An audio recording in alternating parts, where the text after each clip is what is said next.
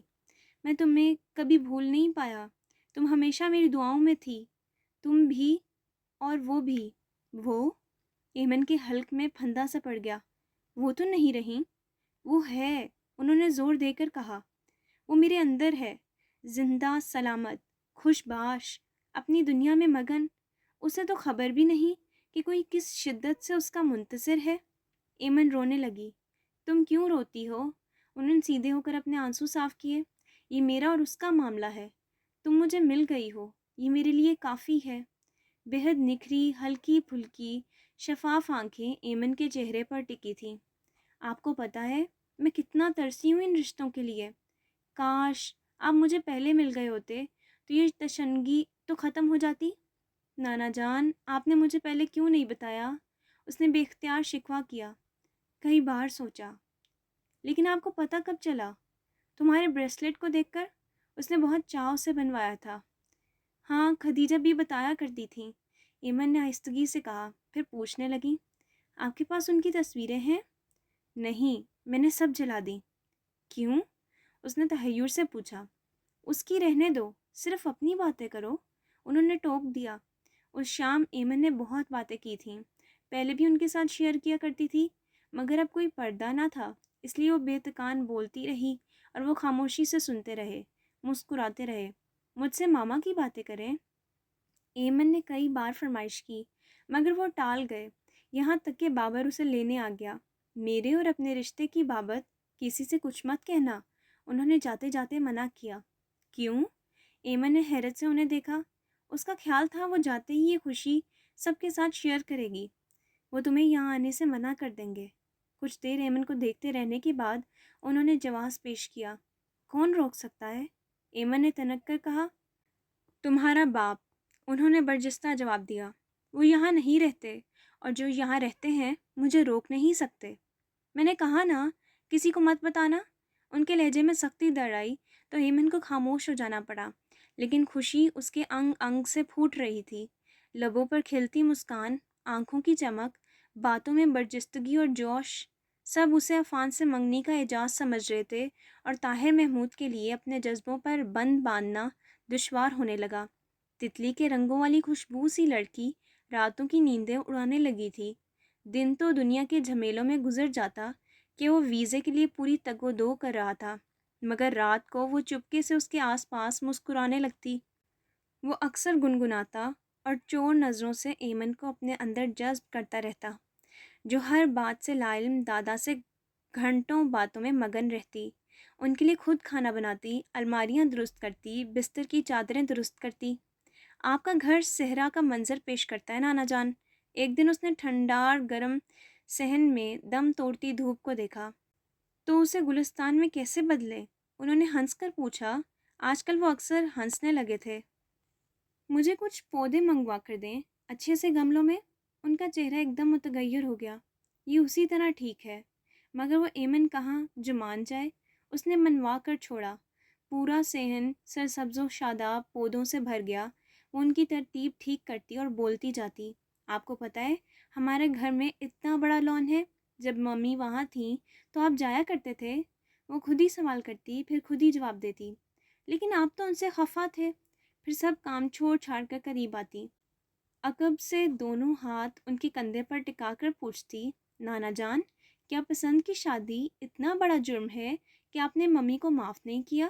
آخر میرے ڈیڈی میں کس چیز کی کمی تھی؟